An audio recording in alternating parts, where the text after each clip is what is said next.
हम मंदिर क्यों जाते हैं? मंदिर में हजारों लाखों लोगों को ऐसा क्या मिल जाता है कि हर दिन मंदिरों में भीड़ रहती है? नमस्ते दोस्तों, सनातन सोच के इस वीडियो में आज हम बात करने वाले हैं हजारों साल पहले मंदिर क्यों बनाए गए थे। आखिर हम मंदिर कब जाते हैं? व्रत वाले दिन, त्योहार वाले दिन, 1 जनवरी, नई गाड़ी, नई नौकरी, नया घर, शादी के बाद। ऐसे कई मौके हैं जब हम मंदिर जाते हैं। कहीं ना कहीं मंदिर जाने के पीछे हमारी मटीरियलिस्टिक अप्रोच ही है। हम कुछ मांगने जाते हैं या कुछ मिल जाए तो भगवान को थैंक यू बोलने जाते हैं। क्या वाकई हजारों साल पहले मंदिर इसी वजह से बनाए गए थे? आखिर मंदिर बनाने की वजह क्या रही होगी? हमें क्यों आवश्यकता पड़ी होगी मंदिरों की? क्यों हमारे इतिहास में ऐसे ऐसे मंदिर बनाए गए जिन्हें बनाने में दशकों लग गए थे? दोस्तों, डिवाइन पावर को और इंटेंसिफाई रूप में पाने के लिए मंदिर बनाए गए। इसे यूं समझिए, जिस तरह साउंड वेव्स को कैच करने के लिए सेलफोन चाहिए, ठीक उसी तरह डिवाइन पावर को उसकी नेचुरल इंटेंसिटी में कैच करने के लिए चाहिए एक पावरफुल टूल, जो है मंदिर। एक तरह से यूं समझिए, कॉस्मिक कनेक्शन के लिए बनाए गए पावरफुल टूल है मंदिर। ये एक पॉसिबिलिटी है उस डायमेंशन को छूने की जिससे हम इंसान बने, ये संसार बना, ये ब्रह्मांड बना। और ब्रह्मांड में दूसरे आयामों से कनेक्शन बैठाने के लिए हमारे पूर्वजों ने न सिर्फ मंदिरों में डिवाइन स्ट्रक्चर स्थापित किए, बल्कि उन्हें कॉन्सिक्रेट यानी प्राण प्रतिष्ठित भी किया। प्राण प्रतिष्ठा मतलब मूर्तियों में जान आ जाना नहीं होता है दोस्तों। ये प्राण एनर्जी की तरह प्रतिष्ठित किए जाते हैं। जी हाँ, मूर्तियों को एनर्जाइज किया जाता है और जब हम उन मूर्तियों के सामने बैठते हैं तो हमें वो एनर्जी महसूस होती है। हमें परेशानी का हल मिलता है, हमारा दुख दूर होता है और हम खुद को भगवान से जोड़ते हैं। ये सिर्फ उन डिवाइन एनर्जीज की वजह से होता है दोस्तों। ये एनर्जी आपका सिस्टम जब कैच करता है तो आपकी एनर्जी बॉडी अलाइंड होती है और आप पॉजिटिव फील करते हैं। जैसे हमें अलग अलग लोगों से पॉजिटिव और नेगेटिव वाइब्स मिलती हैं। देखिए दोस्तों, एनर्जी जो है वो आपके थॉट प्रोसेस से ड्राइव होती है और सामने वाला वही महसूस करता है। ठीक उसी तरह जब हम प्राचीन मंदिरों में जाते हैं तो हमें वहां की पॉजिटिव वाइब्स महसूस होती है। अगर आप अपनी एनर्जी के प्रति सेंसिटिव होंगे तो आप ये जरूर महसूस कर पाएंगे। कई मंदिरों की एनर्जी ऐसी होती है कि आप अपने आंसू नहीं रोक पाते, आप इमोशनल हो जाते हैं। हो सकता है आप गिल्ट महसूस करें उस काम के लिए जो आपको गलत लगता है। ऐसी जगह आपको मेल्ट करती हैं, आपको लाइट करती हैं, आपको हल्कापन महसूस कराती हैं। दोस्तों, प्राचीन मंदिर ऐसे एनर्जी सेंटर्स थे जो इंसान की डीप ट्रांसफॉर्मेशन के लिए बनाए गए थे। तभी तो मंदिरों में जाने से पहले नहाया जाता था ताकि आपकी बॉडी उस एनर्जी के लिए और रिसेप्टिव बने। मंदिर कॉस्मोस के साथ अपना कनेक्शन बैठाने की जगह के तौर पर बने थे, जहां आंख बंद करके ब्रह्मांड के आयामों से जुड़ा जाता था। तभी तो आज भी जब हम मंदिर जाते हैं तो कुछ देर आंख बंद करके जरूर बैठते हैं। आप इस दुनिया में कब आए, कब जाएंगे, क्या खाते हैं, क्या कमाते हैं, इससे कोई फर्क नहीं पड़ता। आपको जीवन में कभी ना कभी सोर्स ऑफ क्रिएशन से जुड़ने की जरूरत जरूर महसूस होगी। आप उस एनर्जी को महसूस करना चाहेंगे जिससे आप बने हैं। मंदिर उस मार्ग का द्वार है। हम ये नहीं कहते कि सिर्फ मंदिर जाकर ही ये संभव है दोस्तों। अगर आपके घर में मंदिर जैसा एनवायरमेंट है, कॉन्सिक्रेटेड मूर्ति है, तो आप कॉस्मोस के साथ अपने कनेक्शन को और स्ट्रॉन्ग कर सकते हैं। हमें जितना हो सके इस एनर्जी के पास रहना चाहिए, प्राण प्रतिष्ठित स्थानों पर जाना चाहिए। खासकर 14 साल से कम उम्र वाले बच्चे अगर कॉन्सिक्रेटेड स्पेसेस पर रेगुलरली जाते हैं तो उनकी एडोलेसेंस प्रॉब्लम्स बहुत हद तक अपने आप रिजॉल्व हो जाती हैं। दोस्तों, मंदिर या कहिए कॉन्सिक्रेटेड स्पेसेस उस डायमेंशन से जुड़ने का द्वार है जहां से हमारी उत्पत्ति हुई है। ये एक तरह की टेक्नोलॉजी ही है जिससे हमारा एनर्जी सिस्टम ऐसे अलाइंड होता है कि हमारा जीवन को देखने का नजरिया ही बदल जाता है। तो अगली बार जब भी किसी मंदिर में जाएं तो वहां की प्राण प्रतिष्ठित मूर्ति और उस कॉन्सिक्रेटेड स्पेस की एनर्जी को अपनी एनर्जी सिस्टम से एक होता जरूर महसूस कीजिएगा। दोस्तों, सनातन धर्म सिर्फ धर्म नहीं है, ये एक सोच है, ये एक साइंस है जिसे हजारों साल पहले इवॉल्व किया गया था, जो इंसान को अपग्रेड करती है और आज भी ये उतनी ही एप्लीकेबल है। दोस्तों, इस मॉडर्न युग में हम बाहरी तौर पर बहुत बदल चुके हैं, लेकिन हमारे अंदर इंसान अब भी वही है और आज भी सनातन प्रैक्टिसेस और साइंस हमें अपग्रेड करने के लिए उतनी ही एप्लीकेबल हैं। सनातन सोच के माध्यम से मैं ऐसी ही चीजें, ऐसी ही साइंस आप तक पहुंचाता रहूंगा दोस्तों। अगर आपके दिमाग में भी ऐसी ही कुछ प्रैक्टिसेस हैं, साइंस हैं, तो आप मुझसे जरूर शेयर कीजिएगा, क्योंकि हमें लगता है इस वक्त वर्तमान में सनातन सोच की आवश्यकता है, क्योंकि यही हमारा भूत है और यही हमारा भविष्य। प्रणाम दोस्तों, आज हम बात करने वाले हैं सनातन धर्म में मंत्रों का विशेष महत्व क्यों है। आखिर मंत्र क्यों बनाए गए, ये मंत्र हैं क्या, किसने बनाए, एक मंत्र को उसके सही उच्चारण के साथ ही क्यों बोलना चाहिए। नमस्ते दोस्तों, सनातन सोच के इस वीडियो में आज हम बात करने वाले हैं मंत्रों की। देखिए, सबसे पहले तो मंत्र का शाब्दिक अर्थ जानने की जरूरत है। ऐसी ध्वनि जो आपको मेंटल पीस दे, आपके मन को शांत करे, वो ही मंत्र है। हमारे शास्त्रों में कहा गया है मना तार्यति इति मंत्र, यानी मन को तारने वाली ध्वनि ही मंत्र है। दोस्तों, सनातन धर्म में मंत्र जपना हजारों सालों से चला आ रहा है। वो ऋग्वेद के 3 मंडला के 62 सूक्त का गायत्री मंत्र हो, जो ऐसी वाइब्रेशंस पैदा करता है कि इंसान के साथ साथ सभी पेड़ पौधों और जानवरों के लिए भी लाभदायक है। या ऋग्वेद के ही 7वें मंडला के 59 सूक्त का महामृत्युंजय मंत्र, जिसे मृत्यु को जीतने वाला मंत्र भी कहा जाता है। और भी ऐसे कई वैदिक मंत्र हैं जिन्हें चैंट करने से हमारे फिजियोलॉजिकल और साइकोलॉजिकल फंक्शंस यानी शरीर और दिमाग पर पॉजिटिव इंपैक्ट पड़ता है। पर कैसे? आखिर ऐसा क्यों होता है? दोस्तों, वजह है इन मंत्रों की ध्वनि, वो साउंड जो इन मंत्रों के उच्चारण से पैदा होती है। मंत्रों के अर्थ को अलग रख दें तो विशेषज्ञों का मानना है मंत्रों की सिर्फ ध्वनि यानी साउंड में ही अपार शक्ति होती है। कुछ साउंड प्योर होती हैं और कुछ इम्प्योर, और ये डिपेंड करता है उनकी वाइब्रेशंस पर। और जैसे कि अल्बर्ट आइंस्टाइन ने भी कहा है, everything in life is vibration. Modern science ने साउंड और लाइट दोनों को वाइब्रेशंस ही माना है।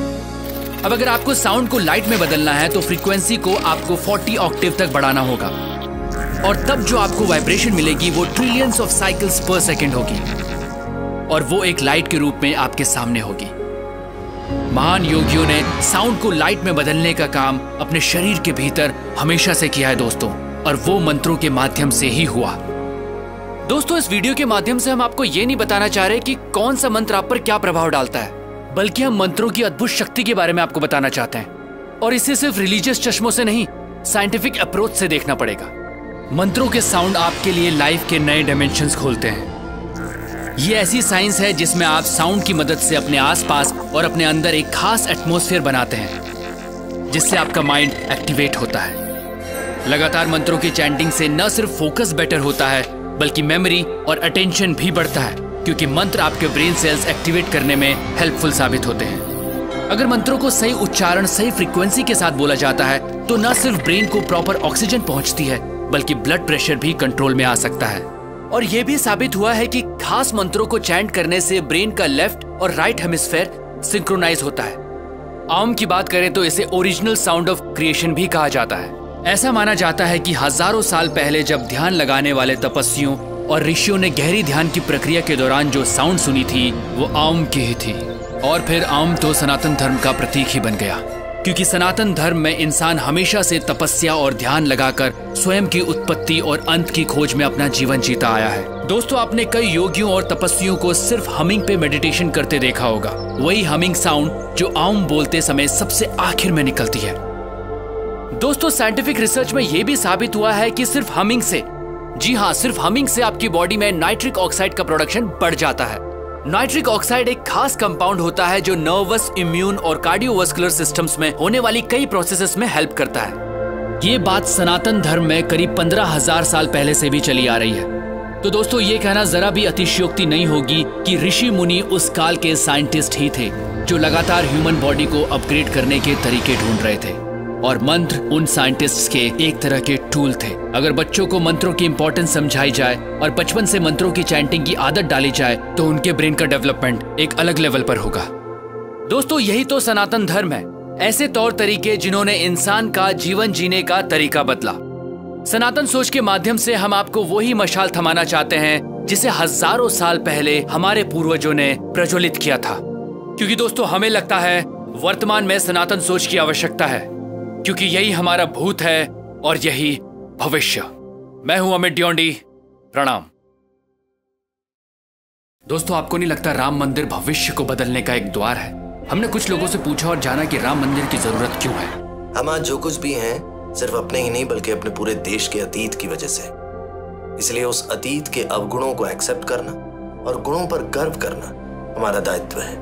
मुझे लगता है कि राम मंदिर का निर्माण अवश्य होना चाहिए, क्योंकि हिंदुस्तान में हिंदू धर्म के लोग ज्यादा संख्या में रहते हैं, और राम मंदिर के पुनर्निर्माण से उनका जो धर्म के प्रति आस्था और विश्वास है वो बना रहेगा। किसी भी देश की संस्कृति वहाँ रहने वाले लोगों की आस्था और विश्वास पर निर्भर करती है। क्योंकि हिंदुस्तान का अब तक का सबसे बड़ा मुद्दा जो है वो सिर्फ राम मंदिर ही है, और मुझे लगता है कि शायद अगर राम मंदिर बन जाए तो रोजगार सबसे बड़ा मुद्दा हो जाए राम मंदिर के बदले, तो राम मंदिर बनना चाहिए। However educated we are, We cannot compromise with our beliefs. The beliefs which has been carried forward from thousands of years. Therefore, Ram Mandir should be built. हमारी प्राचीन धरोहर एवं हिंदुत्व देश की स्थापना के लिए राम मंदिर अति आवश्यक है, क्योंकि मंदिर एक ऐसी जगह है जहां से आप अपनी नेगेटिव एनर्जी को पॉजिटिव एनर्जी में चेंज करते हो। दोस्तों, हमें लगता है राम वो आत्मा है जो हम सब में बसती है, इसीलिए राम मंदिर। राम वो आस्था है जिससे हम सबकी हस्ती है, इसीलिए राम मंदिर। मर्यादा की सीख उनसे मिलती है, इसीलिए राम मंदिर। जिनकी कहानी जीवन समझाती है, इसीलिए राम मंदिर। नमस्ते दोस्तों, मैं हूं अमित डियोंडी और सनातन सोच के इस वीडियो में आज हम बात करेंगे प्रभु श्री राम की पर्सनालिटी के उन ट्रेट्स के बारे में जो डिसाइड करेंगे कि कैसे राम मंदिर हमारी फ्यूचर जनरेशन की पर्सनालिटी को शेप देने में हेल्पफुल साबित होगा। यूं समझिए, ये गुण अगर हमने अपने जीवन में अपना लिए तो हमारा जीवन ही बदल जाएगा और आने वाला भविष्य सुनहरा होगा। माता पिता का सम्मान। सौतेली होने पर भी उन्होंने कैकेयी माता की बात मानी, भले ही उससे उनके आने वाले 14 साल बेहद कठिनाई में बीते, लेकिन उनके लिए माता और पिता का सम्मान सर्वोपरि था। भाई हो तो ऐसा। छोटे भाई भरत से इतना प्यार कि उसके लिए उन्होंने न केवल अपनी राजगद्दी छोड़ी बल्कि वनवास भी स्वीकार किया। आदर्श पति। अपनी पत्नी माता सीता को सुरक्षित वापस लाने के लिए कई कठिनाइयों का सामना किया और कई 100 किलोमीटर दूर जाकर अधर्मी रावण को उसके किए की सजा दी। दोस्ती की मिसाल। सुग्रीव से दोस्ती निभाते हुए वाली को सबक सिखाया और अपनी दोस्ती का फर्ज निभाया। धर्म की रक्षा। धर्म की रक्षा का यह मतलब नहीं है कि रिलीजन की रक्षा करें। श्री राम जी के जीवन से हमें ऐसे कई उदाहरण मिल सकते हैं जो हमें इस बात की शिक्षा देते हैं कि नीड ऑफ द आवर को समझकर उस प्रॉब्लम की जड़ तक पहुंचकर उसे कैसे ठीक किया जा सकता है। अधर्म का नाश। ज्ञानी होने के बावजूद अधर्मी रावण को सबक सिखाना अनिवार्य था। श्री राम ने यही किया। दुश्मन का सम्मान। उन्हें इस बात का भी खेद था कि उनके हाथों शिव भक्त रावण की मृत्यु हुई है। Selfless thinking. उन्होंने कभी अपने बारे में नहीं सोचा। श्री राम हमारे लिए भगवान इसीलिए हैं क्योंकि उनसे बेहतर इंसान नहीं था और ना ही कभी होगा। लेकिन अगर हम उनके जीवन से 1% भी सीख लेकर अपने जीवन में उतार लें तो सब बदल जाएगा। दोस्तों, ये बात हमें समझनी चाहिए और अपने बच्चों को भी समझानी चाहिए। दोस्तों, हजारों साल पहले के राम मंदिर को बाबर ने ध्वस्त जरूर किया, लेकिन भारत के दिल से राम के नाम को नहीं निकाल सका। यही तो सनातन धर्म की सीख है। शरीर मरता है परंतु आत्मा सर्वथा जीवित रहती है, और यही आत्मा हम सब में बसती है जो सिर्फ और सिर्फ प्रभु श्री राम के गुण गाती है और उनसे प्रेरणा लेती है। अब फिर से श्री राम की सोच एक नए मंदिर के रूप में हम सबके सामने होगी। आइए इसे भविष्य शांति का द्वार बनाएं। हम चाहते हैं आने वाला भविष्य, आने वाली पीढ़ियां प्रभु श्री राम के नाम को अपने जीवन से जोड़ें और जीवन में बदलाव महसूस करें। प्रणाम। जय श्री राम।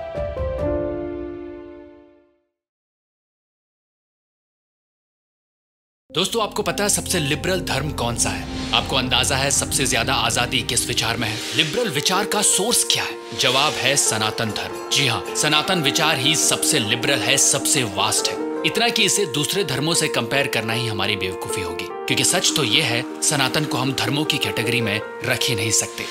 नमस्ते दोस्तों, मैं हूं अमित डियोंडी और सनातन सोच के इस वीडियो में मैं आपको एहसास दिलाना चाहता हूं कि कैसे हर सनातनी सबसे लिबरल इंसान।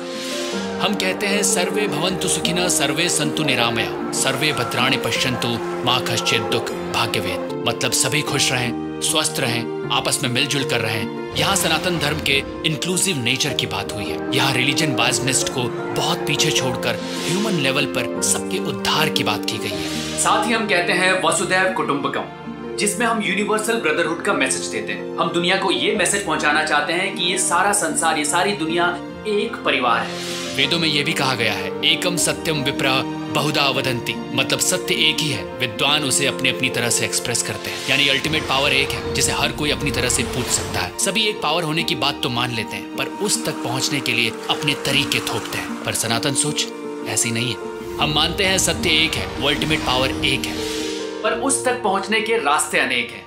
अब ये आप पर डिपेंड करता है कि आप किस रास्ते उस अल्टीमेट पावर तक पहुंचना चाहते हैं। और इन रास्तों को एक्सप्लोर करने की खुली छूट सिर्फ और सिर्फ सनातन धर्म में ही है, क्योंकि ये बेसिक ह्यूमन टेंडेंसी है। जिस तरह इंसान के भाव, उसका फिजिकल अपीयरेंस, उसकी एनर्जीज अलग होती हैं, उसी तरह अल्टीमेट ट्रूथ तक पहुंचने का रास्ता भी अलग हो सकता है। इसमें कोई बुराई नहीं है। मेरा भगवान सबसे बड़ा भगवान, ये हमने कभी नहीं कहा। सनातन तो 33 करोड़ देवी देवताओं को मानने वाली सोच है, लेकिन दिक्कत तब आई जब वेस्टर्न कल्चर का इन्फ्लुएंस पड़ा, जिन्होंने कहा there is only one God और हम हो गए कंफ्यूज, जबकि हम तो कण कण में भगवान को ढूंढने वाले लोग हैं। और तो और हमें इतनी फ्रीडम है कि हम अपने भगवान खुद चुन सकते हैं, अपने इष्ट देवता के रूप में। आप नोट करेंगे, एक ही घर में मम्मी पापा राम के भक्त हैं तो बेटी दुर्गा की, बेटा शिव को मानता है तो नई नई आई बहू कृष्ण को सब कुछ मानती है। वहीं घर का सबसे छोटा बेटा किसी से रिलेट नहीं करता, बस नेचर को अल्टीमेट ट्रुथ मानकर फॉलो करता है। ये सब सनातन में एक्सेप्टेबल है। आप किसे अपना इष्ट चुनते हैं इससे फर्क नहीं पड़ता दोस्तों, फर्क पड़ता है कि आपको अपना रास्ता पता होना चाहिए, आपकी भावनाएं प्योर होनी चाहिए और दूसरों के प्रति आपके दिल में सम्मान होना चाहिए। दोस्तों इससे फर्क नहीं पड़ता हम कौन है, कहां से आए हैं, किस धर्म के हैं, काम क्या करते हैं, हम सब में एक ऐसा तत्व है जो हमें जीवित रखता है, वो है लाइफ। उस लाइफ को अपग्रेड करने के लाखों या कहिए करोड़ों तरीके हैं। जितने लोग हैं उतने तरीके हैं और सभी तरीके आपको अपने अंदर ले जाते हैं। और अपने आप को अंदर से एक्सप्लोर करने का प्रोसेस हजारों वर्षों से सनातन धर्म में फॉलो होता आ रहा है और आज भी इस एक्सप्लोरेशन की लिबर्टी, इसकी फ्रीडम हमारे पास है। लेकिन फ्रीडम एक रिस्पॉन्सिबिलिटी है, एक जिम्मेदारी है, ऐसी जिम्मेदारी जिससे हमें लाइफ को अपग्रेड करना है, ना कि डिग्रेड। सनातन सोच के माध्यम से हम आपको यही एहसास दिलाना चाहते हैं कि इस फ्रीडम को अपना दोस्त बनाइए, ना कि दुश्मन। प्रणाम। आपको पता है अगर इंसान नहीं सुधरा तो कोविड-19 जैसी और बीमारियां हमारा इंतजार कर रही हैं। ऐसे और भी कई पैंडेमिक हो सकते हैं जो जानवरों से हम तक पहुंचेंगे और हमारा जीना मुश्किल कर देंगे। नमस्ते दोस्तों, मैं हूं अमित डियोंडी और सनातन सोच के इस वीडियो में आज हम बात करने वाले हैं कैसे कोविड-19 जैसी बीमारियां हम इंसानों की ही देन है और सनातन सोच में कैसे इसका हल छुपा है। सबसे पहले आपको बता दूं, यूनाइटेड नेशंस की एक रिपोर्ट के मुताबिक अगर हमने वाइल्ड लाइफ को परेशान करना नहीं छोड़ा, खेती के सस्टेनेबल तरीके जिससे एनवायरनमेंट को नुकसान ना हो उसे नहीं अपनाया और क्लाइमेट चेंज को सीरियसली नहीं लिया तो जानवरों से इंसानों में फैलने वाली कोविड-19 जैसी और भी बीमारियां हो सकती हैं। इंसान ने एनिमल हैबिटेट्स यानी जानवरों के रहने वाली जगहों पर जरूरत से ज्यादा प्रेशर बनाया हुआ है दोस्तों। धड़ल्ले से हो रही एग्रीकल्चर, कभी ना खत्म होने वाला इंफ्रास्ट्रक्चर और जंगल के भविष्य को ताक में रखकर मदर नेचर पर हमने जो प्रेशर डाला है, ये सब उसकी वजह से ही हो रहा है। और अगर हम ये करते रहे तो भविष्य का आप खुद अंदाजा लगा सकते हैं। 1918-19 के इन्फ्लुएंजा पैंडेमिक का हवाला देके कहा जा रहा है कि ये हर 100 साल में होता है, ये बहुत ही कॉमन बात है, लेकिन ऐसा नहीं है दोस्तों। ये भी कहा जा रहा है कि अगर इंसान ने ह्यूमन और नेचुरल वर्ल्ड के बीच का बैलेंस नहीं मेंटेन किया तो भविष्य में ऐसे पैंडेमिक, ऐसे क्राइसिस, ऐसे वायरस अटैक जो जानवरों से इंसानों में होते हैं बढ़ते ही जाएंगे। हम आपको बताते हैं सनातन सोच अपनाएंगे तो ऐसी सिचुएशन आने से पहले ही कैसे निपटा जा सकता है। देखिए, सबसे पहले तो हमें शाकाहारी बनना होगा। जी हाँ, मीट कंजम्पशन कम ही नहीं बंद करना होगा। देखिए, पिछले 50 सालों में एनिमल मीट की ग्लोबल डिमांड 260% बढ़ गई है और जूनैटिक डिसीजेस मीट के जरिए इंसानों तक बहुत आसानी से पहुंचती है। लाइव स्टॉक यानी मवेशियों से इंसानों में जूनैटिक डिसीजेस फैलने से साल में 20 लाख मौतें होती हैं। और अगर हम अपना खान पान सुधारें तो उम्मीद की किरण दिखती है दोस्तों। नॉनवेज खाना बंद नहीं कर सकते तो हम कम करें, ये आपके लिए भी फायदेमंद होगा और आने वाली पीढ़ियों के लिए भी। आजकल कई पेरेंट्स ऐसे हैं जो खुद तो नॉनवेज नहीं छोड़ पाते हैं, अपने बच्चों को भी दाल चावल बाद में खिलाते हैं, पहले वो खिलाते हैं क्या? Chicken piece, yes, leg piece. लेकिन उन्हें ये बात समझनी होगी कि ये लेग पीस खाने से उनका बच्चा स्ट्रांग नहीं हो रहा, जबकि उनके बच्चे का भविष्य खतरे में आ रहा है। जी हाँ, मैं समझ सकता हूं कि आपका इससे स्वाद जुड़ा है, लेकिन आपको भी ये समझना पड़ेगा कि ये धंधा बहुत बड़ा है, हमारी सिर्फ आदत खराब की गई है।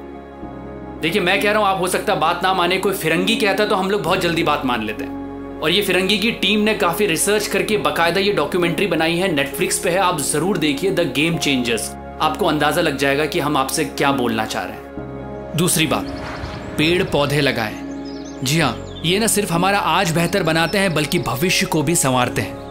पुराणों में स्पष्ट तौर पर लिखा गया है कि एक पेड़ लगाने से जीवन में पुण्य ही पुण्य मिलता है। हमारे पूर्वजों को पता था ट्रीज और प्लांट्स का इंसानी जीवन में कितना महत्व है। भविष्य पुराण में लिखा है, जिसकी संतान नहीं उसके लिए वृक्ष ही संतान है। पद्म पुराण में तो यहाँ तक लिखा है कि जलाशय यानी तालाब या बावड़ी के निकट पीपल का पेड़ लगाने से व्यक्ति को सैकड़ों यज्ञों के बराबर पुण्य की प्राप्ति होती है। दोस्तों, इस बात के पीछे का भाव समझने की जरूरत है। हमारे पूर्वज हमें बता गए थे कि इंसान और नेचर के बीच का जो संबंध है वो कितनी वैल्यू रखता है, वो कितना इंपॉर्टेंट है, वो भी हमारी लाइफ में। इसीलिए कहीं ना कहीं अलग अलग तरीकों से सनातन धर्म में पेड़ों को पूजने की प्रथा चलती आई है। केवल इतना ही नहीं, भारतीय संस्कृति में एक पेड़ लगाना 100 गायों का दान देने के समान माना गया है। पेड़ अपनी 10% खुराक मिट्टी से लेते हैं और 90% खुराक हवा से लेते हैं। एक पेड़ दिन में इतनी ऑक्सीजन देता है कि 4 आदमी जिंदा रह सके। पेड़ सेल्फ सस्टेनेबल हैं दोस्तों, इन्हें हमारी ज़रूरत नहीं है, हमें इनकी ज़रूरत है। इसीलिए पेड़ हमारे लिए भगवान से कम नहीं है। हमें अपने बच्चों को भी ये वैल्यू समझानी चाहिए, उन्हें घुमाने के लिए नेचर में ले जाना चाहिए, उन्हें बचपन से ये बताना चाहिए कि पेड़ पौधों का उनके जीवन में क्या प्रभाव पड़ता है। घर में बालकनी में उनसे एक पेड़ तो ज़रूर लगवाना चाहिए। तो दोस्तों, कुल मिलाकर सनातन प्रैक्टिसेस अपना ली जाएं तो जीवन सफल हो सकता है। जैसे शाकाहारी होना, पेड़ पौधों की पूजा करना, पशुओं से प्रेम करना, नेचर और ह्यूमन के बीच का बैलेंस बनाकर रखना, दूसरों को ठीक करने से पहले स्वयं को समझना, अस्तो मा सद्गमया यानी असत्य से सत्य की ओर जाने की फिलॉसफी पे चलना। दोस्तों, अगर ये प्रैक्टिसेस आज भी इंसान फॉलो करने लगे तो हमें यकीन है भविष्य हमारा जरूर सुधरेगा, जिससे न सिर्फ ह्यूमन हेल्थ बल्कि एनिमल हेल्थ और प्लैनेट हेल्थ भी सुधरेगी। प्रणाम।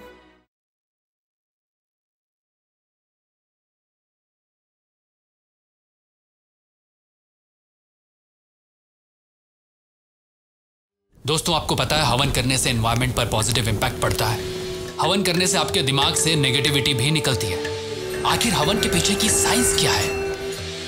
नमस्ते दोस्तों, मैं हूं अमित डियोंडी और सनातन सोच के इस वीडियो में आज हम बात करने वाले हैं सनातन धर्म की उस शुरुआती प्रैक्टिस के बारे में जो ना सिर्फ एनवायरनमेंट के लिए बल्कि ह्यूमन वेलबींग के लिए भी एक अमेजिंग प्रैक्टिस है। सबसे पहले मैं आपको ले चलता हूं केरल, सन 2015, जहां सेलिब्रेट किया गया दुनिया के ओल्डेस्ट सर्वाइवल रिचुअल को, जिसे कहते हैं आदिरात्रम। ये एक तरह का यज्ञ है जो हजारों साल पहले वैदिक काल में भी होता था। यह महायज्ञ हुआ था एनवायरनमेंट के लिए, यूनिवर्सल हार्मनी के लिए और इंसान के साथ साथ सभी जीवों के वेलबींग के लिए। वहीं 2016 के पेरिस एग्रीमेंट ने दुनिया भर के देशों का ध्यान क्लाइमेट क्राइसिस की तरफ खींचा, जिसमें जीरो वेस्ट मैनेजमेंट की बात कही गई थी। यानी अर्थ से जितना हम लेते हैं उसे पॉजिटिव वे में उतना ही वापस करना विद जीरो वेस्ट। इंसान अपने बेटरमेंट के लिए क्या क्या नहीं करता, पर साथ ही नेचुरल रिसोर्सेज को ताक पर रखता है। लेकिन ह्यूमन वेलबींग की एक प्रैक्टिस जो हजारों सालों से सनातन धर्म में चली आ रही है, जिससे न सिर्फ इंसान की स्पिरिचुअल और मेंटल ग्रोथ होती है बल्कि पॉजिटिव फिजिकल इम्पैक्ट भी पड़ता है। और इस प्रैक्टिस से आपका आसपास का एटमॉस्फेयर प्यूरिफाई होता है और एनवायरनमेंट क्लीन होता है। दोस्तों, हम बात कर रहे हैं हवन की, जिसे बड़े लेवल पर किया जाए तो यज्ञ कहते हैं। यज्ञ मतलब होता है त्याग, बलिदान, सैक्रिफाइस करना, जिसमें आप अपना ईगो, सेल्फिशनेस और मटेरियल अटैचमेंट्स की आहुति देते हैं और कंपैशन और ह्यूमन वेलफेयर के लिए डेडिकेशन डेवलप करते हैं। अब यही यज्ञ डे टू डे लाइफ में हम छोटे स्केल पर करते हैं तो उसे हवन कहते हैं। हवन में यूज होने वाली सामग्री जैसे घी, जड़ी बूटियां, लकड़ियां, इनसे ऐसा कॉम्बिनेशन तैयार होता है जो आग में जलकर न सिर्फ आसपास के एटमॉस्फेयर को क्लीन करता है बल्कि हमें भी फायदा पहुंचाता है। दोस्तों, हवन जो है वो एक हीलिंग प्रोसेस की तरह है, जिससे आपके आसपास का एटमॉस्फेयर हील होता है और जब एटमॉस्फेयर हील होता है तो ऑटोमेटिकली आप भी हील होते हैं। देखिए, इस फिजिकल वर्ल्ड में 2 बेसिक एनर्जीज हैं, हीट और साउंड एनर्जी, और हवन में ये दोनों ही एनर्जी आप पर डायरेक्ट इंपैक्ट डालती है। हीट मिलती है हवन की फायर से और साउंड मंत्रों के उच्चारण से, और इसका कॉम्बिनेशन आपको देता है फिजिकल, साइकोलॉजिकल और स्पिरिचुअल बेनिफिट्स।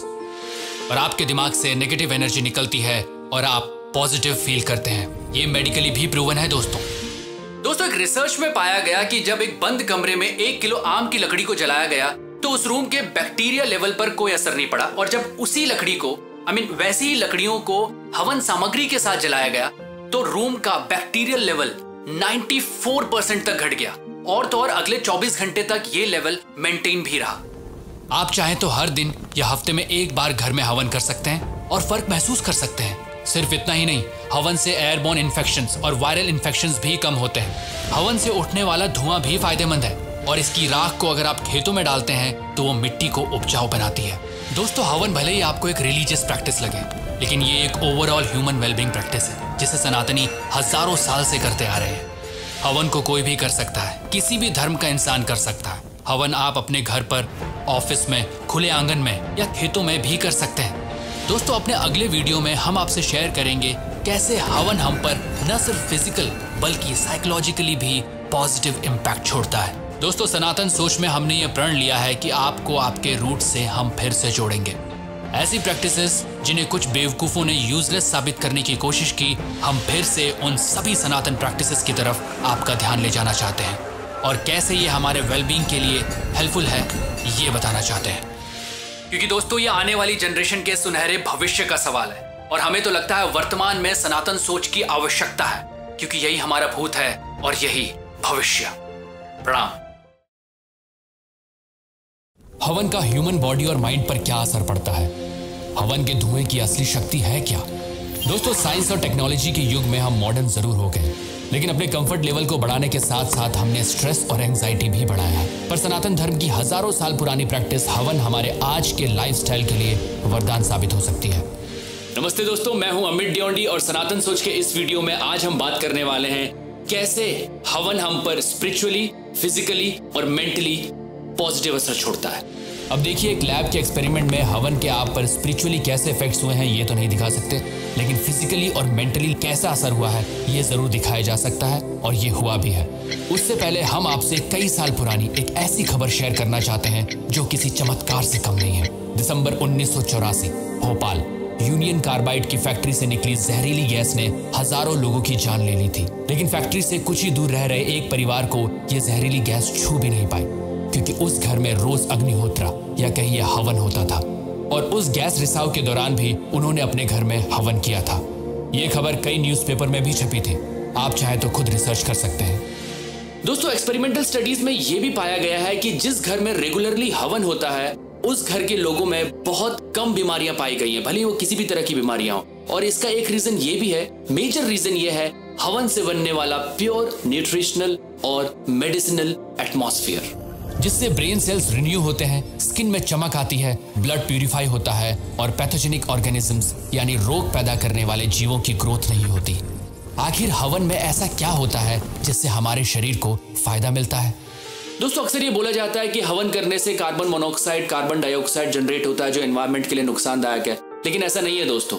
कार्बन डाइऑक्साइड जरूर जनरेट होता है, लेकिन बहुत ही कम मात्रा में जो यूटिलाइज हो जाता है। और तो और अग्नि में हम जिन मेडिकल हर्ब्स की आहुति देते हैं वो वेपराइज होती हैं और हमारी बॉडी में नाक और स्किन पोर्स के थ्रू गैसियस फॉर्म में एंटर करती है। किसी भी मेडिसिन को अपने शरीर के हर सेल तक पहुंचाने का आप इसे सबसे ज्यादा इफेक्टिव और सबसे कम रिस्की मेथड कह सकते हैं। और दोस्तों स्टडी में यह भी पाया गया है कि जहां रेगुलरली हवन होते हैं वहां का एटमॉस्फेयर हील करता है आपके नर्वस सिस्टम डिसऑर्डर्स, साथ ही asthma, heart diseases, lung infections, कई तरह की स्किन डिजीजेस और तो और आंखों और कानों की तकलीफें भी कम होती हैं। और दोस्तों एक केस स्टडी ऐसी भी है कि जिसमें 2 साल से ड्रग एडिक्ट शख्स को जब हवन से इंट्रोड्यूस कराया गया तो कुछ ही हफ्तों में, जी हाँ कुछ ही हफ्तों में उनकी अर्ज में कमी आई। जी हाँ, ड्रग्स के लिए उनकी क्रेविंग कम हुई, साथ ही नेगेटिव थॉट्स रिमूव हुए और पॉजिटिव अप्रोच के लिए मोटिवेट हुए। और तो और 3 से 6 महीने तक डेली हवन करने से किसी भी एज और किसी भी लेवल के डायबिटिक पेशेंट के ट्रीटमेंट में भी पॉजिटिव असर देखे जा सकते हैं। अगर आपको हमारी बातों पर विश्वास नहीं हो रहा है तो आप खुद रिसर्च कर सकते हैं। हवन के अमेजिंग इफेक्ट्स के बारे में आप खुद पढ़ सकते हैं। दोस्तों हम अक्सर कहते हैं ना, बच्चों को माहौल अच्छा नहीं मिला, उस जगह की हवा खराब है, हवा पानी सूट नहीं करता, एक्सेट्रा एक्सेट्रा। तो कहीं ना कहीं हम ये मानते हैं अपने आसपास की हवा और माहौल को प्योर रखना और अपनी लाइफ के लिए कंड्यूसिव या कहिए हेल्पफुल बनाना बहुत ही जरूरी है। और हवन एक ऐसा तरीका है जिससे हम ये अचीव कर सकते हैं। दोस्तों वी होप आप भी हवन को अपनी लाइफ में एक रेगुलर प्रैक्टिस की तरह अपनाएंगे और अपने साथ साथ अपनी फैमिली को भी इसके बेनिफिट्स देंगे। प्रणाम।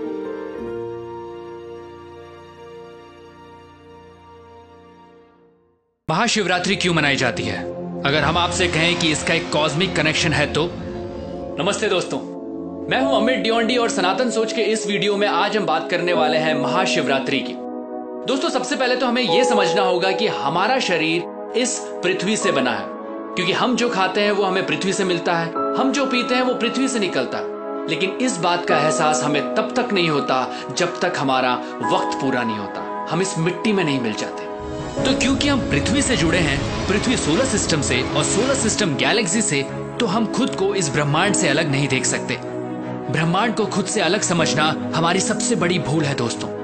सनातन धर्म के त्योहार जो पंचांग के हिसाब से मनाए जाते हैं वो बेहद खास हैं, जो ब्रह्मांडीय स्तर पर होने वाले बदलावों को ध्यान में रखकर ही मनाए जाते रहे हैं। जैसे मकर संक्रांति को ही ले लीजिए, जिस दिन सूर्य जो हमारा एनर्जी सोर्स है वो उत्तरायण होते हैं, यानी नॉर्थ की तरफ बढ़ते हैं, जो सिग्नल होता है मौसम बदलाव का। यहाँ तक कि पक्षी भी इसी दिन माइग्रेट करना शुरू करते हैं। सनातन धर्म में ऐसे चेंजेस हजारों साल पहले ही ऑब्जर्व किए गए थे, क्योंकि इस दौरान आपके शरीर पर, जो कि इस ब्रह्मांड का हिस्सा है, उस पर भी गहरा असर पड़ता है। इसीलिए साल के ऐसे दिन त्योहारों के रूप में मनाए जाते हैं, ताकि इस दिन आपको मौका मिले अपने शरीर को ब्रह्मांड के हिसाब से ढालने का। और इन त्योहारों में सबसे खास है महाशिवरात्रि की रात। वैसे तो हर महीने शिवरात्रि आती है, जिस दिन कॉस्मिक लेवल पर एक नेचुरल एनर्जी उठती है, लेकिन साल में एक खास शिवरात्रि को आइडेंटिफाई किया गया जो फरवरी या मार्च के महीने में आती है, जिस दिन नॉर्दर्न हेमिस्फेयर में इस एनर्जी का फ्लो साल भर के मुकाबले बहुत ज्यादा होता है। इसीलिए इसे कहते हैं महाशिवरात्रि। महाशिवरात्रि एक रिलीजियस फेस्टिवल से पहले साइंटिफिक या कहिए कॉस्मिक फेस्टिवल है दोस्तों, जो हमारी पृथ्वी की पोजीशन के हिसाब से मनाया जाता है, जिसे सनातन धर्म के मशाल धारकों ने हजारों साल पहले समझ लिया था। तो अब आप ये सोचेंगे कि क्या वाकई कॉस्मिक एनर्जीज का हम पर इतना असर पड़ता है? बिल्कुल पड़ता है दोस्तों। आपको तो ये पता ही है कि फुल मून के दौरान ग्रेविटेशनल पुल की वजह से वाटर लेवल यहाँ पृथ्वी पर बढ़ जाता है। तो जरा ये सोचिए, हमारी बॉडी जो ऑलमोस्ट 60 to 70% वाटर से ही बनी है, क्या फुल मून के दौरान उसका हमारी बॉडी पर असर नहीं होता होगा? बिल्कुल होता है। इंग्लिश का वर्ड ल्यूनैटिक कैसे बना, इसके पीछे भी यही वजह है। आप सर्च करेंगे तो आपको पता चलेगा कैसे ल्यूनर यानी मून का असर इंसानी दिमाग पर पड़ता है।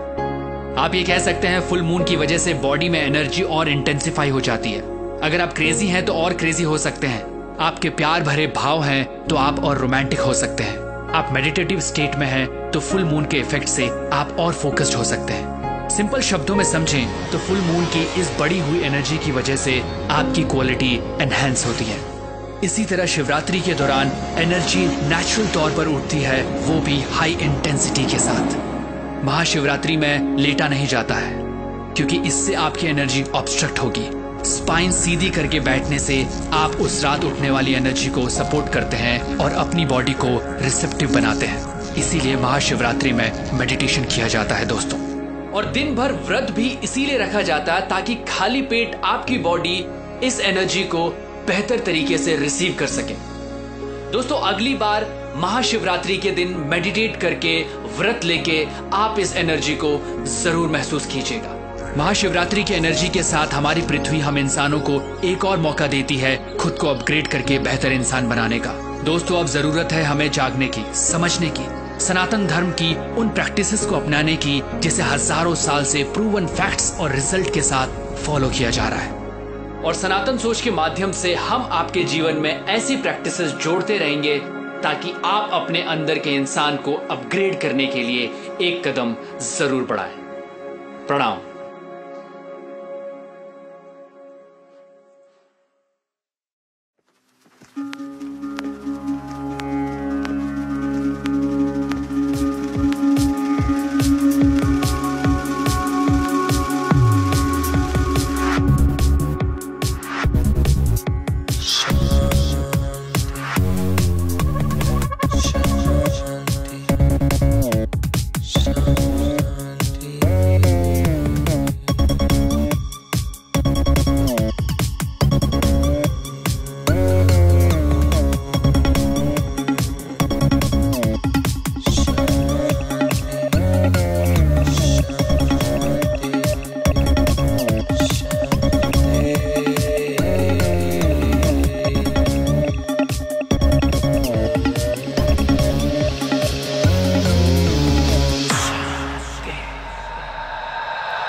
शंभो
प्यास की है आस वो Shambhu Shambhu Shambhu Shambhu Shambhu Shambhu Shambhu Shambhu Shambhu Shambhu Shambhu Shambhu Shambhu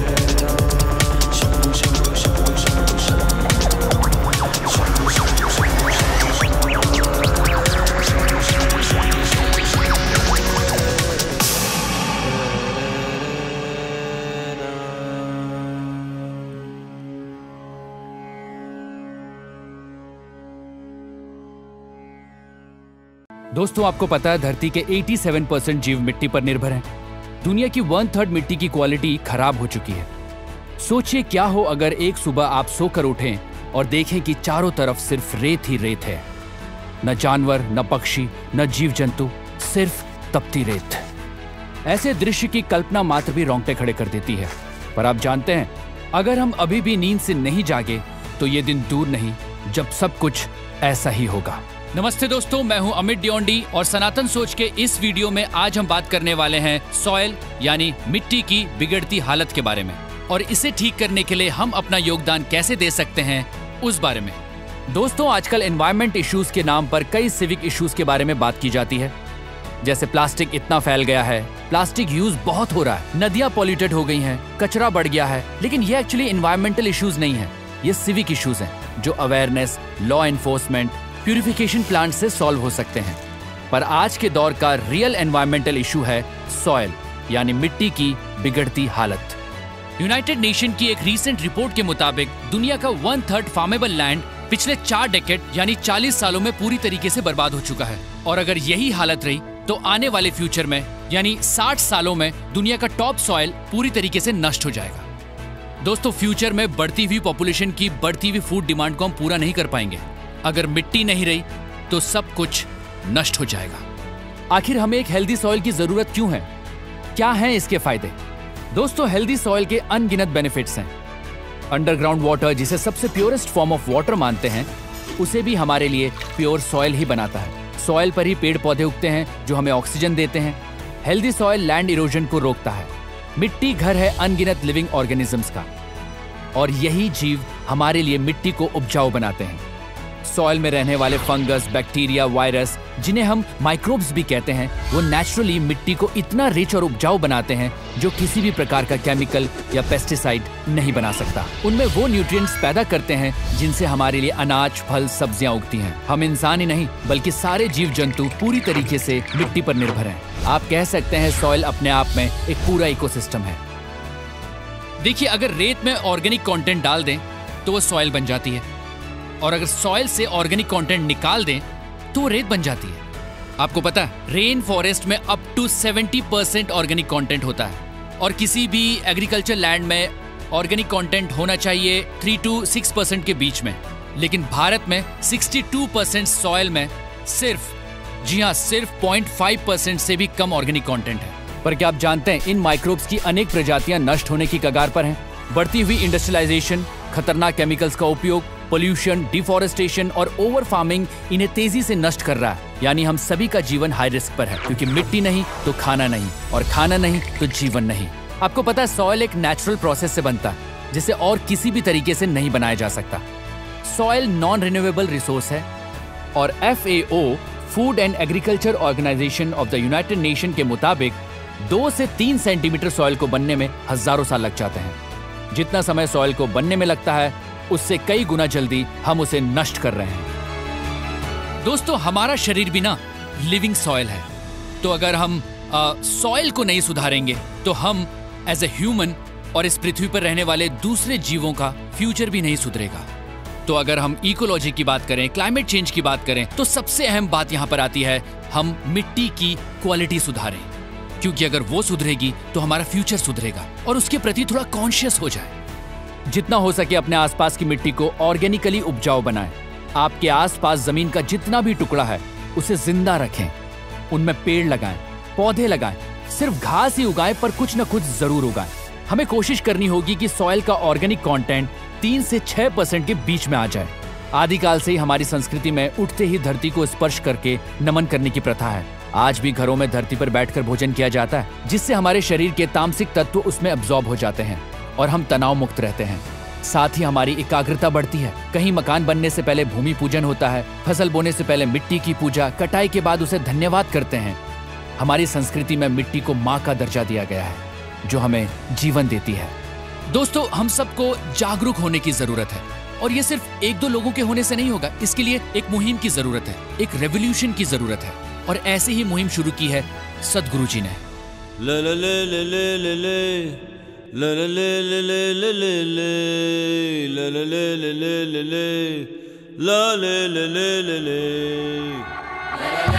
This very body is soil. My body, your body, everybody is just soil body.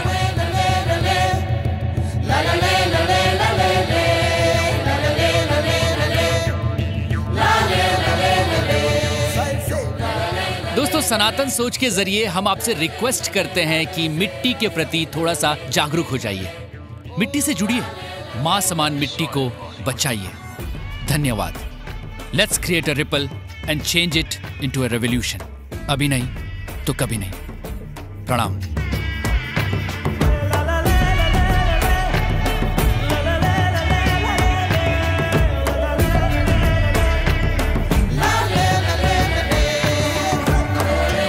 The magic of soil is it turns death into life.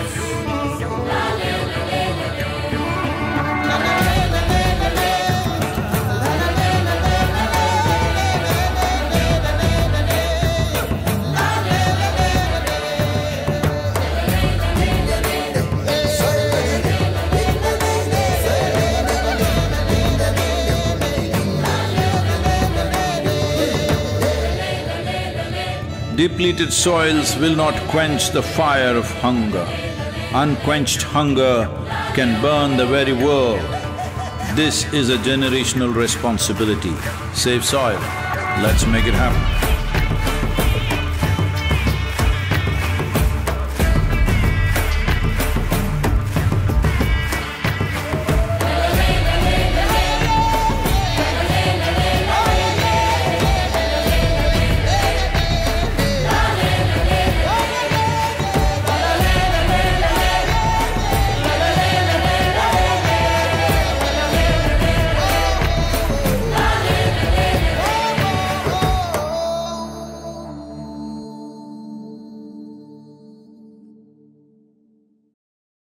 क्या आपने कभी व्रत लिया है? क्या आप फास्टिंग से घबराते हैं? क्या आप भी समझते हैं व्रत लेना सिर्फ एक अंधविश्वास है? अगर मैं आपसे कहूं व्रत लेना हेल्थ के लिए बेनिफिशियल है, इससे आप सेल्यूलर लेवल पर रिन्यू होते हैं, और व्रत लेने से आपकी बॉडी के कैंसरस सेल्स भी मरते हैं। तो नमस्ते दोस्तों, मैं हूं अमित डियोंडी, और सनातन सोच के इस वीडियो में आज हम आपसे शेयर करने वाले हैं व्रत लेना, या कहिए फास्टिंग, एक ऐसा साइंटिफिक प्रोसेस है जो आपकी फिजिकल, मेंटल और इमोशनल वेलबींग के लिए बहुत ही इंपॉर्टेंट है। सनातन धर्म में व्रत लेने की प्रैक्टिस हजारों सालों से फॉलो हो रही है। अब वो एक महीने में 2 बार एकादशी के व्रत हों, या जन्माष्टमी, महाशिवरात्रि, नवरात्रि के व्रत हों, सभी का एक रिलीजियस एंगल तो है ही, पर साथ ही व्रत का हमारी बॉडी साइंस से भी गहरा नाता है। इन खास उत्सवों पर व्रत इसीलिए भी लिया जाता है ताकि आपकी साधना, भक्ति, पूजा में इन्वॉल्वमेंट 100% हो। आपकी बॉडी की पूरी एनर्जी उस काम में लगे, ना कि पेट में मौजूद खाना पचाने में। ये त्योहार जिनका कॉस्मिक कनेक्शन होता है, हमारे लिए हर लेवल पर प्यूरिफिकेशन का काम करते हैं, और ऐसी प्यूरिफिकेशन के लिए हमारा पेट का खाली होना अति आवश्यक है, वरना आलस हम पर हावी हो जाता है। सनातन में व्रत लेना धर्म है। जी हाँ, वो धर्म जो आपके जीवन को बेहतर बनाता है। लेकिन वक्त के साथ इस धर्म को, यानी व्रत लेने वाले धर्म को समझने में थोड़ी चूक हो गई, और हम इसकी साइंस को भूल गए। तभी तो व्रत वाले दिन हम उल्टा और ज्यादा व्रत वाला खाना खा लेते हैं।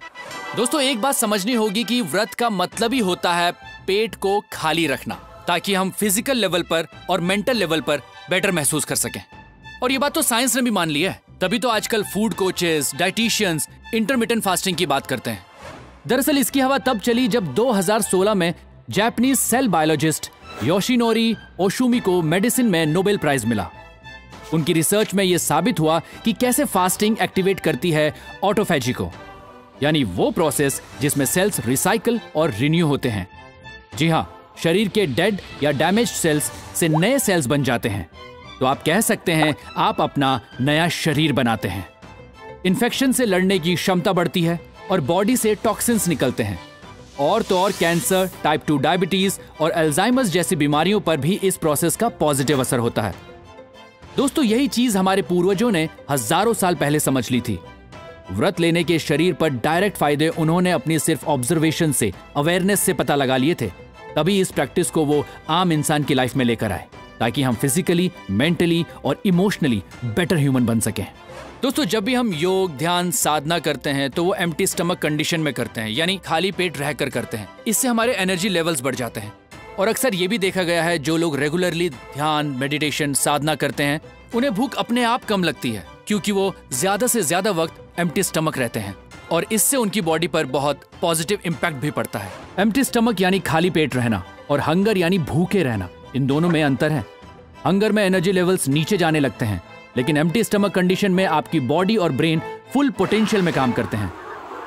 आप कोशिश कीजिए कुछ भी खाएं वो 2 से 2.5 घंटे में पच जाए, जिससे सेल्यूलर लेवल पर आपकी बॉडी अपने आप को हील करने का प्रोसेस जल्द से जल्द शुरू कर सके। बार बार मंचिंग करने की आदत से हमको बचना चाहिए और बच्चों को भी ऐसी आदत नहीं डालनी चाहिए।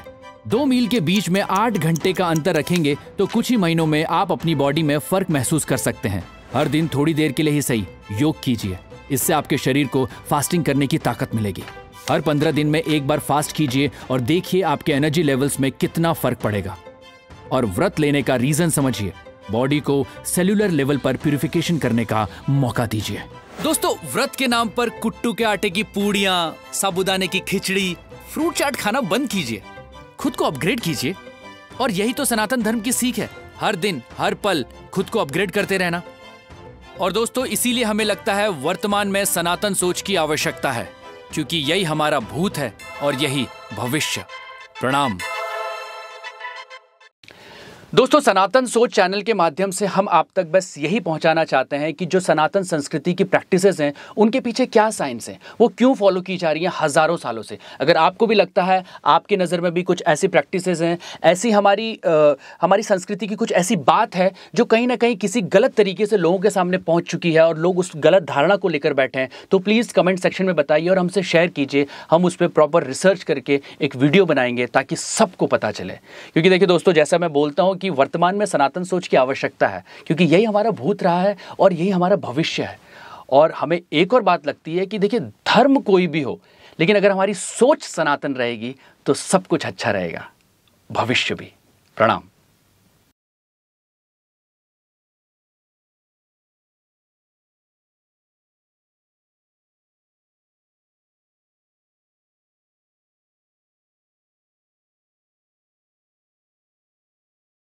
दोस्तों, आपको पता है मुहूर्त क्या होता है? सही मुहूर्त कब होता है और ये कैसे पता चलता है? कुछ लोगों का मानना है कि मुहूर्त कुछ नहीं होता है, ये सिर्फ एक अंधविश्वास है।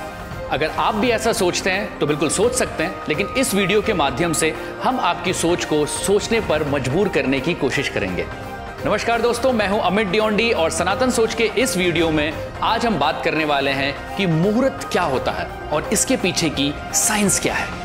सनातन संस्कृति में कई मौकों पर मुहूर्त का बड़ा इंपॉर्टेंट रोल होता है, जैसे नामकरण का मुहूर्त, अन्नप्राशन का मुहूर्त, भूमि पूजन, गृह प्रवेश। शुभ मुहूर्त यानी कि एक ऑस्पिशियस बिगनिंग।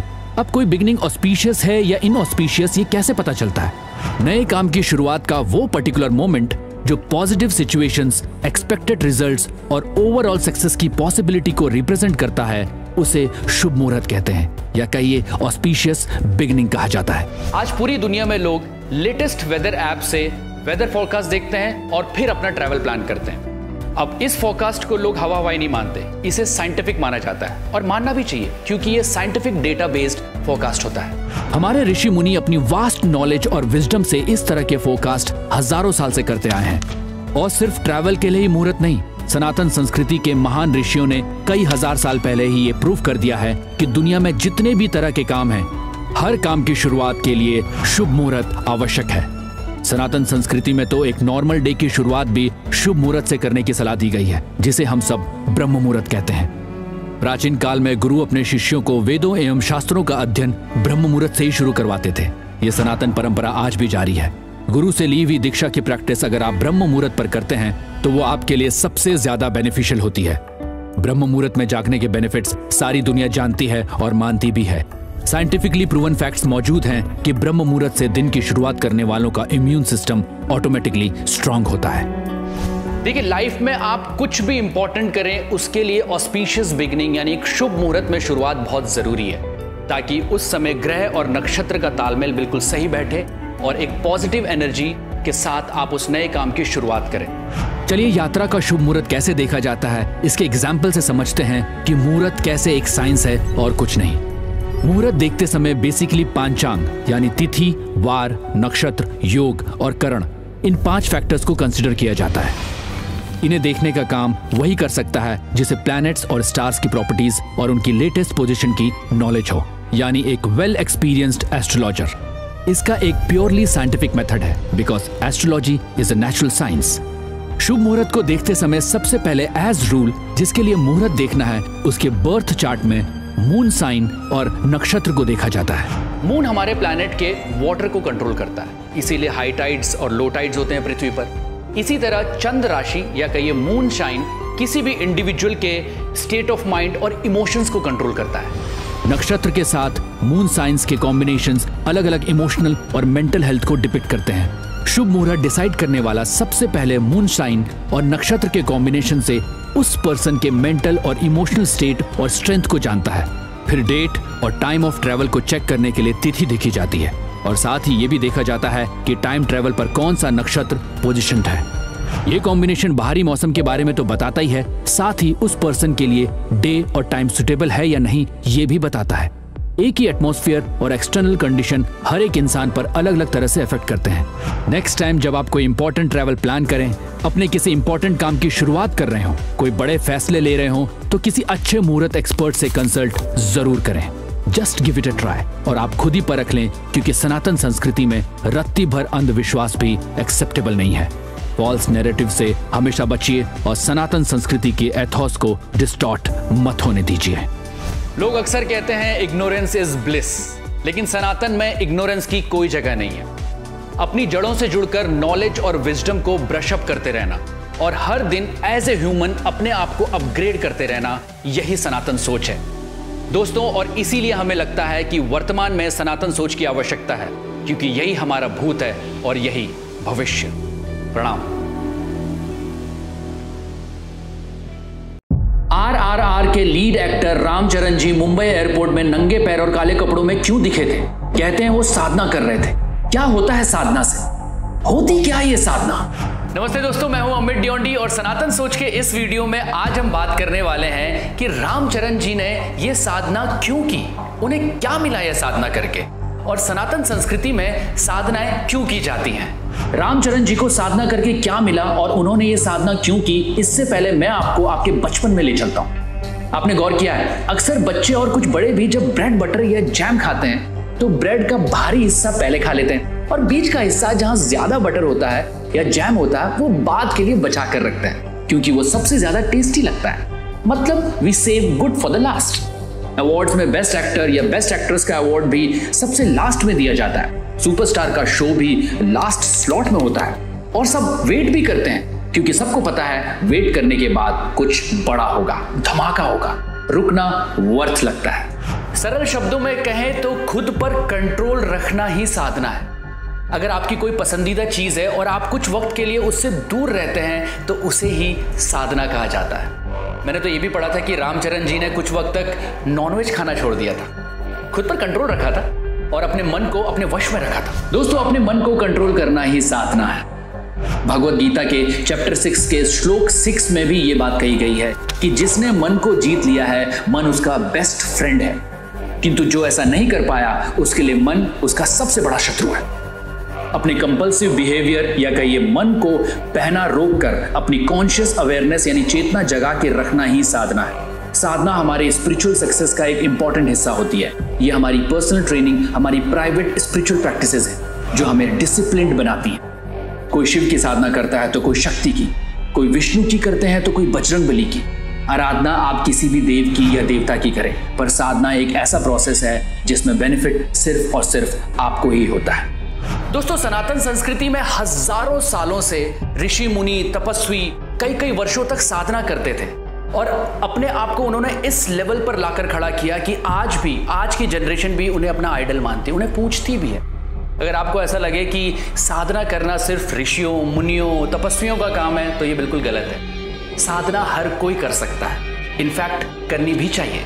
जो साधना करते हैं उसे साधक कहा जाता है। साधक अपने सेल्फ डिसिप्लिन से अपनी ईगो को ओवरकम करके डिवाइन एनर्जी से कनेक्ट करते हैं, जिससे उसकी बॉडी हमेशा अलर्ट रहती है, जिससे ज्यादा काम करने की पावर मिलती है और माइंड हमेशा एक्टिव रहता है। जैसे बॉडी बनाने के लिए हमें जिम जाना पड़ता है, वैसे ही कॉस्मोस से कनेक्शन बैठाने के लिए साधना चाहिए। व्रत लेना भी एक साधना है, हर दिन रेगुलरली मेडिटेशन करना भी एक साधना है। आर्मी का जवान जब ट्रेनिंग करता है तो वो भी एक साधना है। स्पोर्ट्स पर्सन जब प्रैक्टिस करता है तो वो भी एक साधना है, क्योंकि सबका लक्ष्य सेम है, खुद को अपग्रेड करते रहना। और सनातन संस्कृति में हम भी यही बात करते हैं कि हमेशा हर पल अपग्रेड होते रहना। और हमारे ऋषि मुनियों ने, हमारे पूर्वजों ने इसके लिए हमें टूल्स भी दिए हैं। रामचरण जी ने जो 41 दिनों की अयप्पा दीक्षा साधना की, वो उनका हर साल का प्रोसेस है। हर साल वो केरल के सबरीमाला टेम्पल जाने से पहले 41 दिन का फास्ट रखते हैं और अयप्पा दीक्षा साधना करते हैं। दोस्तों, कोई भी सक्सेस ऐसे नहीं मिलती, उसके पीछे कड़ी मेहनत होती है। और उस कड़ी मेहनत के साथ अगर स्पिरिचुअल प्रोसेस का त्याग जुड़ जाए तो आपको जीवन में सफल होने से कोई नहीं रोक सकता। आप जो भी काम करते हो उसमें आपको सक्सेस जरूर मिलेगी। दोस्तों, योग ध्यान साधना से दूर भागने की जरूरत नहीं है। ये सब हमारी सनातन संस्कृति के टूल्स हैं, जिससे आप कॉस्मिक लेवल पर अपना कनेक्शन स्थापित करते हैं। दोस्तों, सनातन प्रैक्टिसेस हमें जीने का तरीका सिखाती हैं।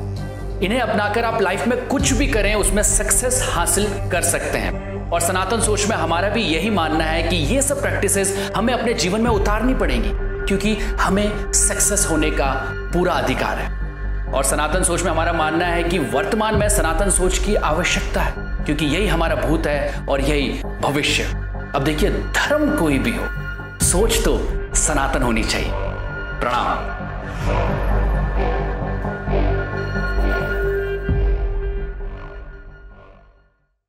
हम मंदिर क्यों जाते हैं? मंदिर में हजारों लाखों लोगों को ऐसा क्या मिल जाता है कि हर दिन मंदिरों में भीड़ रहती है? नमस्ते दोस्तों, सनातन सोच के इस वीडियो में आज हम बात करने वाले हैं हजारों साल पहले मंदिर क्यों बनाए गए थे।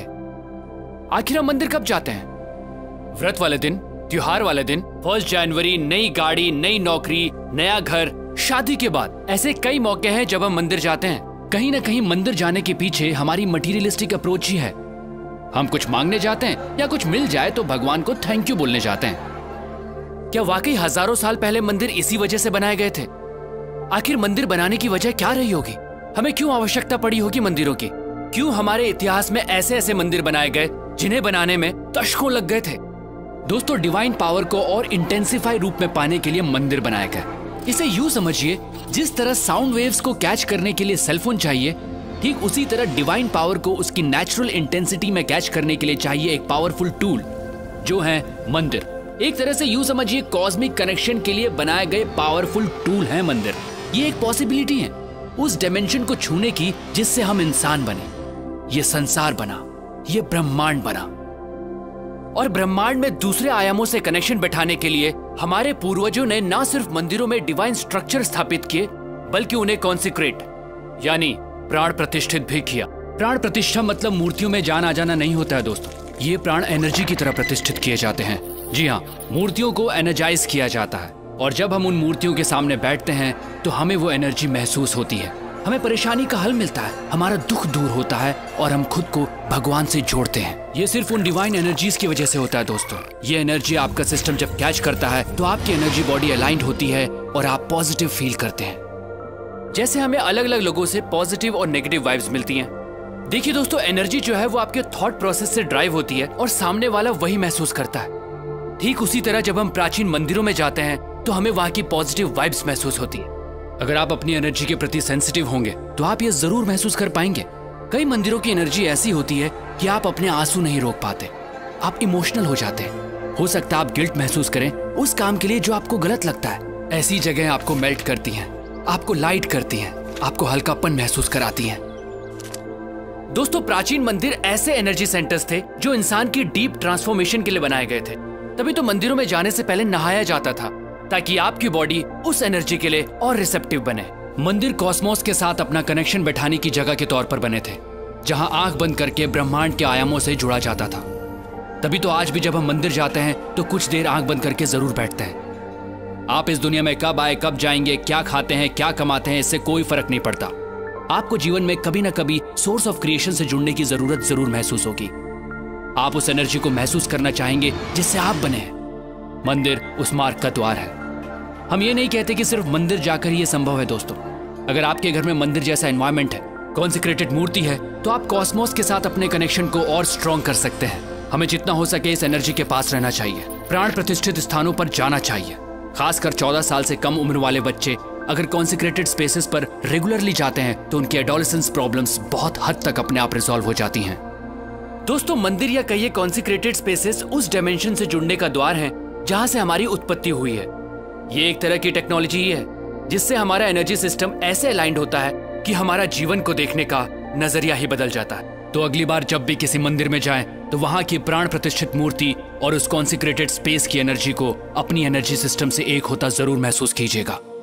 दोस्तों, सनातन धर्म सिर्फ धर्म नहीं है, ये एक सोच है, ये एक साइंस है जिसे हजारों साल पहले इवॉल्व किया गया था, जो इंसान को अपग्रेड करती है और आज भी ये उतनी ही एप्लीकेबल है। दोस्तों, इस मॉडर्न युग में हम बाहरी तौर पर बहुत बदल चुके हैं, लेकिन हमारे अंदर इंसान अब भी वही है और आज भी सनातन प्रैक्टिसेस और साइंस हमें अपग्रेड करने के लिए उतनी ही एप्लीकेबल हैं। सनातन सोच के माध्यम से मैं ऐसी ही चीजें, ऐसी ही साइंस आप तक पहुंचाता रहूंगा। दोस्तों, अगर आपके दिमाग में भी ऐसी ही कुछ प्रैक्टिसेस हैं, साइंस हैं, तो आप मुझसे जरूर शेयर कीजिएगा, क्योंकि हमें लगता है इस वक्त वर्तमान में सनातन सोच की आवश्यकता है, क्योंकि यही हमारा भूत है और यही हमारा भविष्य। प्रणाम।